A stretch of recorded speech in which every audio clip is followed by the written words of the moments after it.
A little behind schedule here.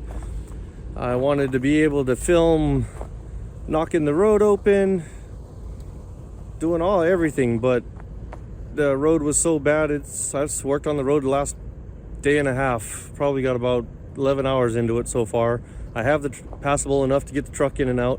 Still have some more cleanup to do, but the Bobcat broke, so nothing real bad. I'll end up filming that.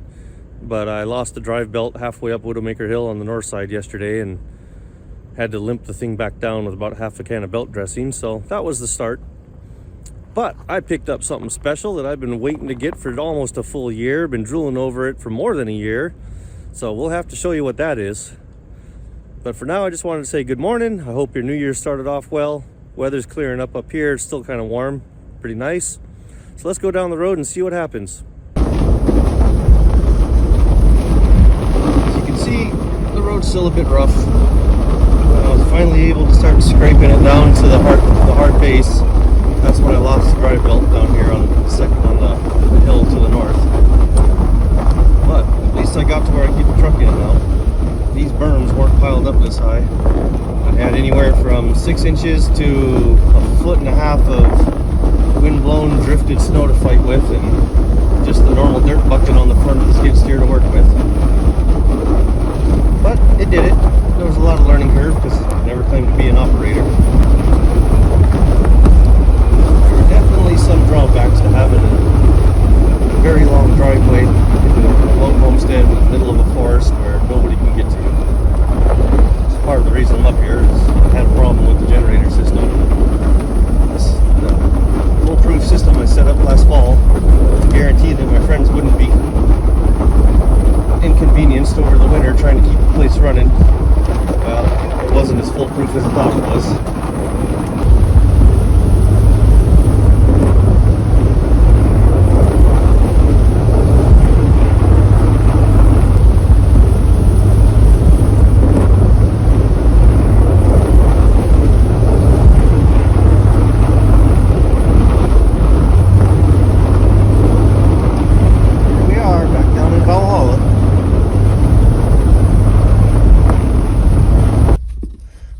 As mentioned, belt left me stranded, almost.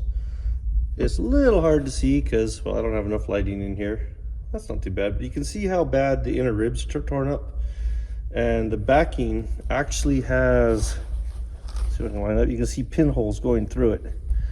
This was causing the belt to slip it at high power, and then it couldn't move. Here's what a shiny new belt looks like. Nice big cogged V-belt teeth on it, nice big thick backer. So I think what I'm going to do, because in order to do this I have to get the heater turned on, and with that big heater, 250,000 BTU diesel heater, I won't be able to hear myself think, let alone you guys hear what I'm doing. So I'm going to do the magic thing where I pull back here and I throw the belt at it. Oh, that didn't work. So much for magic. Maybe it's too cold. I'm going to throw the belt at it again. I gotta say, I should have studied magic years ago. That has got to be the easiest way to throw a belt in. Not only did I manage to get the belt in, got the battery in, got it wired up, it's ready to test fire.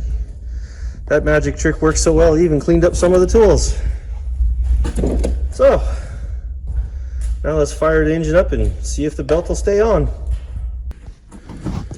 Okay, come around through the crowd. Try not to trip over the bucket. Yep, there's more proof. My building is not warm. But the heater in the Bobcat works, and sometimes that's all you need to have a good day. Oh my goodness. All right, let's get this thing fired up. I'll get some more light in here.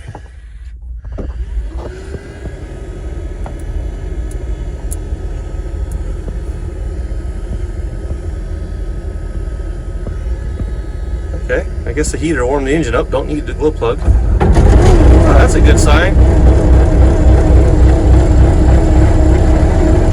Let's turn on some lights so we can see gauges.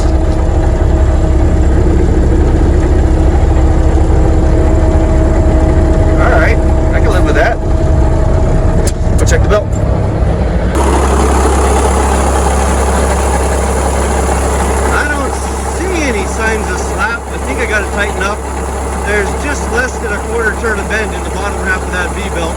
the big drive belt, so I'm going to hope that's enough.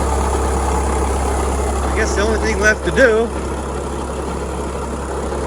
is try to make it operate. I did find a bolt that rattled out holding the muffler up, so before I get too carried away, I had to go get another nut and fix that. I don't know if you can hear this or not, because I thought the diesel heater was loud, but that doesn't seem to be anything in comparison to this. All right, so let's test the hydraulic pump without driving it. Oh, that's a good sign. It was slipping bad enough that the boom wouldn't go up and down, so that's an idle. I think we're good to go. Just because I'm a glutton for punishment, let's try to move forward. Oh,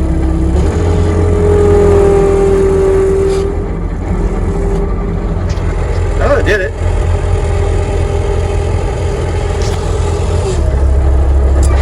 With the engine slowed down, I'll shut this off. That's pretty loud. Climb out of here.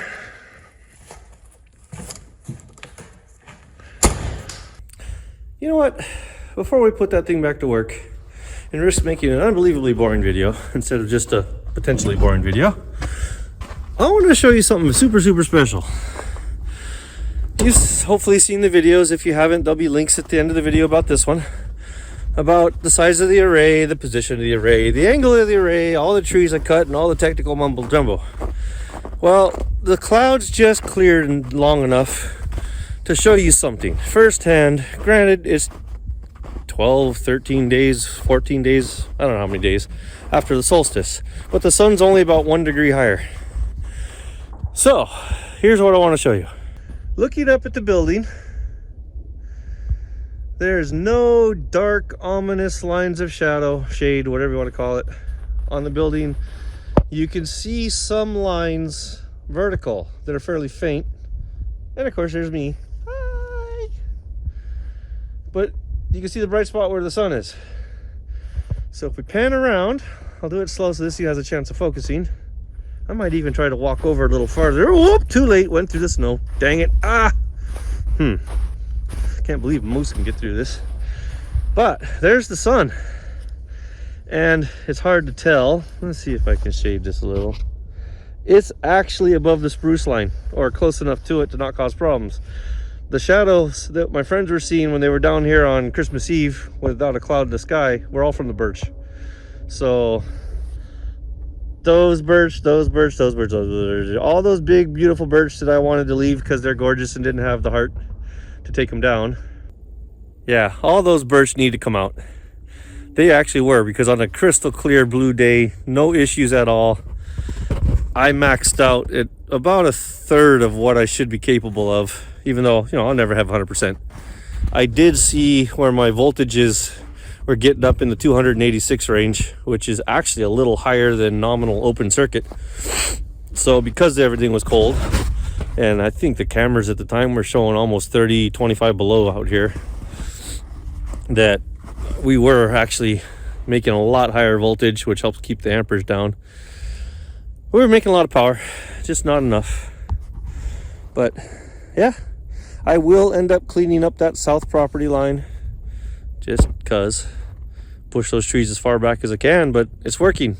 If I'd been smart enough to knock the birch down, probably I would have made more power. But for now, I'm happy with it. I'd forgotten to change some settings on the system, so this morning it fired up the generator and then shut it down at about 94% battery because I wasn't paying attention. But it's kind of nice because it did all that before the sun came out, and then it started it from 80%. It was next to nothing bad, but it ran it up 94%, shut off, and now the sun's taking it up to 100 and is topping them off and doing all the maintenance. So it'll probably start dropping input here pretty soon. On the generator, the Yamaha 7200 electric start, I have the Atkinson GSCM generator start control module. It'll pretty much work with just about any electric starting generator out there. They have a million different wiring diagrams of how to make it work. For this one, I actually combined two different versions of wiring diagrams to make it work the way I wanted. It receives a dry contact signal from the solar arc to tell it when to start. Problems I ran into are, one, I tried to make it easy to disable it, and this switch is kind of funky that if you tap it, it stops working. You see the light go off, whack it, comes back on, so that caused a problem. And the normal little power source battery got hurt when it went too dead, or too low a charge earlier, and it didn't survive the really bad cold snap. So I yanked the big D31 blue top that has been able to cold start my backhoe, the diesel backhoe, just fine. So I topped it, charge off, rigged up a little bit of wiring into the generator, strapped it to it to help that be an anchor.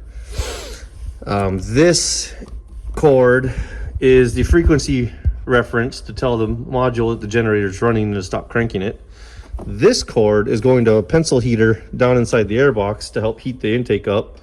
This cord is going over to, grab some light, whoops. Oh, there we go, sorry. Quality video here, huh?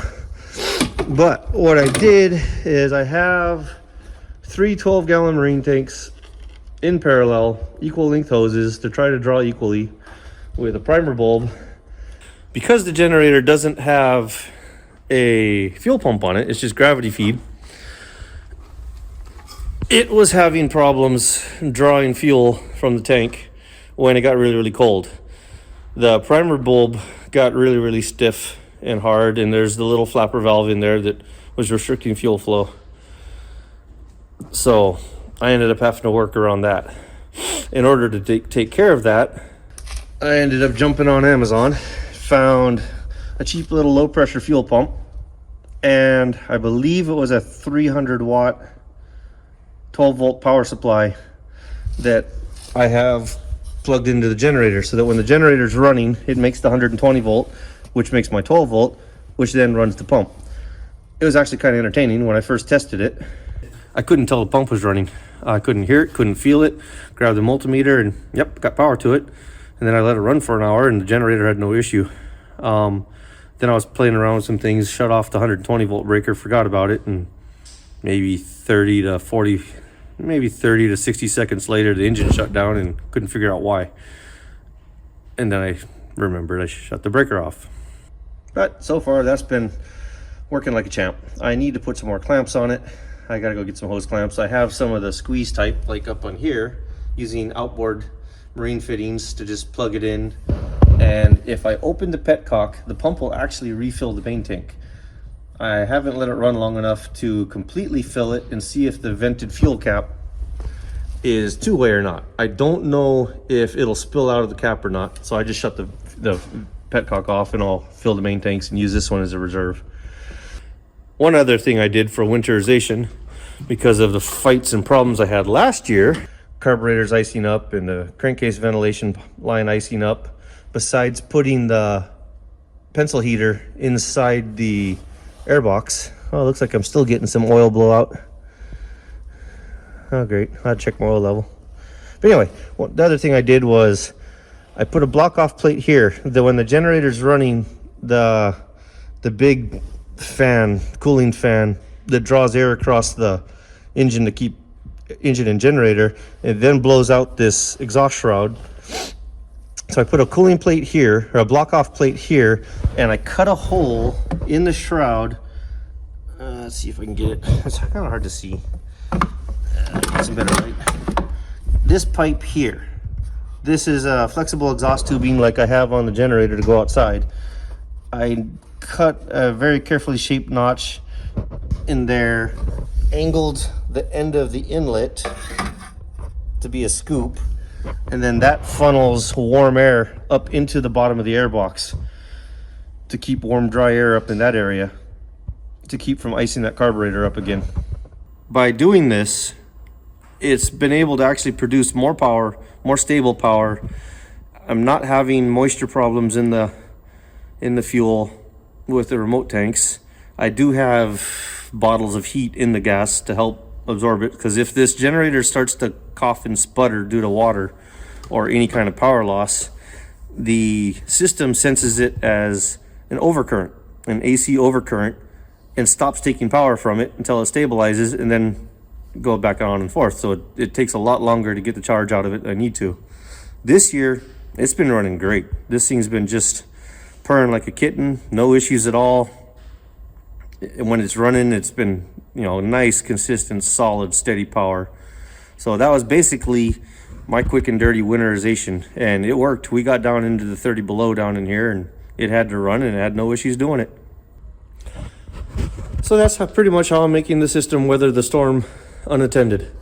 Those are outdoor Solarcs. The battery's up in the warm box. I have the heaters working, keeping them. I can monitor the temperatures remotely, and having these modifications to the generator makes it about as autonomous as you can get. Fortunately, I do have good friends with equipment and they're willing to help when necessary, and it wouldn't have survived these last couple of weeks without them. But we should be good to go now. I'll replace that switch and top off the tanks. I really like using the marine tanks because I can just unclip them, toss them in the bed of the truck, fill them up, put them back up there, and clip them back in. They're nice to use, and someday I'll probably have a boat to go run this wonderful Mercury Tower of Power. I believe this one's a 72 silver block.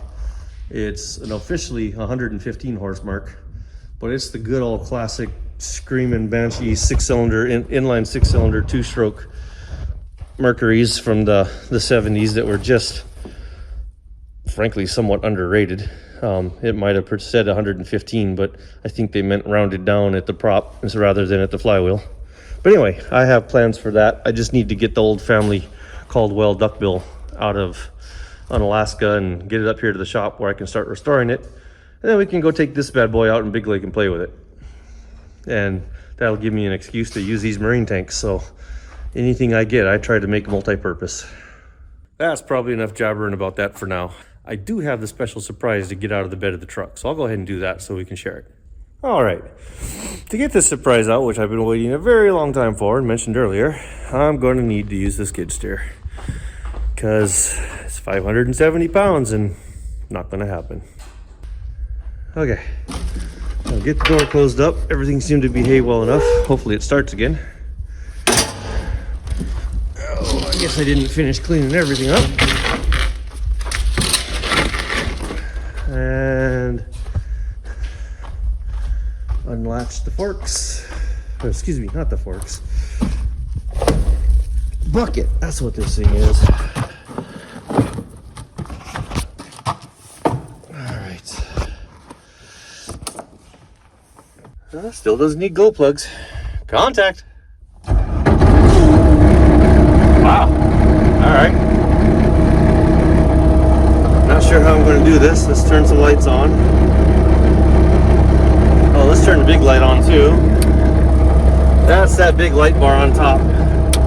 You ever want to see daylight at night, get that light bar. It's got a bit of a curve. It really spreads the light great. Alright. Let's see if I can do this one-handed.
Haha. Did you see it? Nope, nope, nope. You know what it is? Did you see enough of it? It is what every dream shop needs. Okay, it's what every dream shop should have multiple of. But you gotta start somewhere. It's a big, beautiful, shiny, okay, it's matte. I like matte black, but it's still a 570 pound, rounded up, toolbox with 6-foot workbench on top, because in a giant warehouse you'd think you'd have lots of flat places to work, and guess what?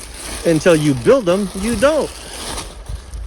But this is the biggest, baddest beastie that Home Depot had. 72-inch long, 18 drawers, heavy duty, 6-inch casters.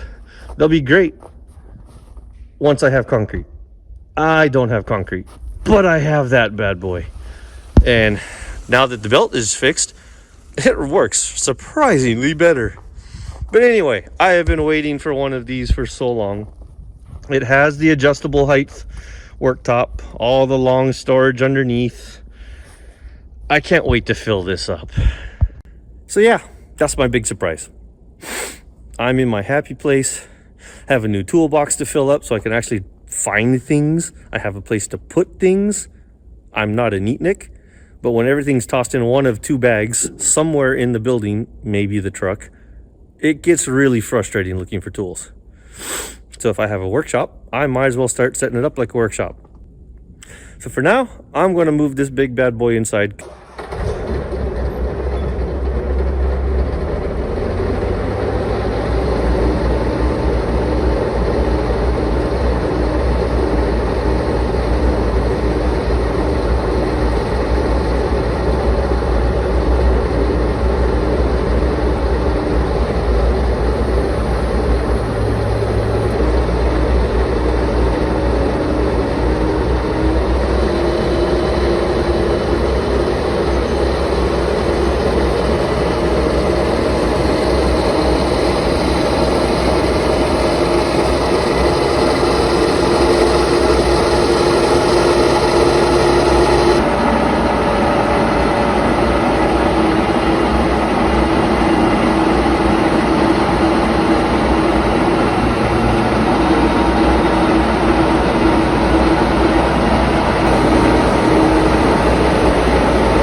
We're going to try something. As you know, we're in the middle of the forest, pure off-grid, lots of solar powers, big system, blah, blah, blah. Huge dream shop. No dream shop is complete without a welder. But can you run a 1985 Ideal Arc 250 transformer type welder off of an off-grid solar system? So here we have it. This is the somewhat crusty old 1985 Ideal Arc, Lincoln Electric Ideal Arc 250 TIG and stick welder that my dad bought brand new when we lived in Anchorage and moved to Hawaii. The corrosion killed the circuit boards in it. I fixed them, fixed one, replaced the other. He said if I could make it work, I could have it. So here it is, I made it work. Last summer, I shipped it back up here in a container.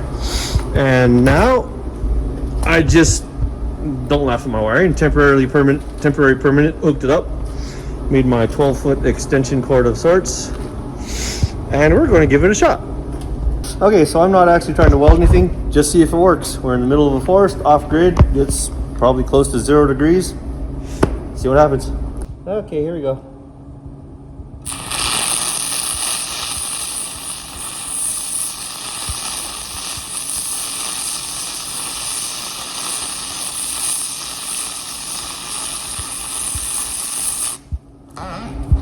Oh, I can live with that. Well, that was fun. It's cold. I'm out of here. Well, this has been a pretty fast trip. Didn't get to film as much as I wanted to. The road just fought me way too much, and I didn't have a way to set up cameras on it. And with the short daylight hours, it was getting real dark real fast. So I hope you enjoy what I have managed to put together. I'll try to get back up here in a couple months maybe and see if we can get some more projects done. Meantime, we'll probably end up doing a Vowel family introduction if we can hit 100 subscribers, and I'm very appreciative and impressed with the amount of support the channel's received so far. So on that note, have a great day, and I'll see you on the next one.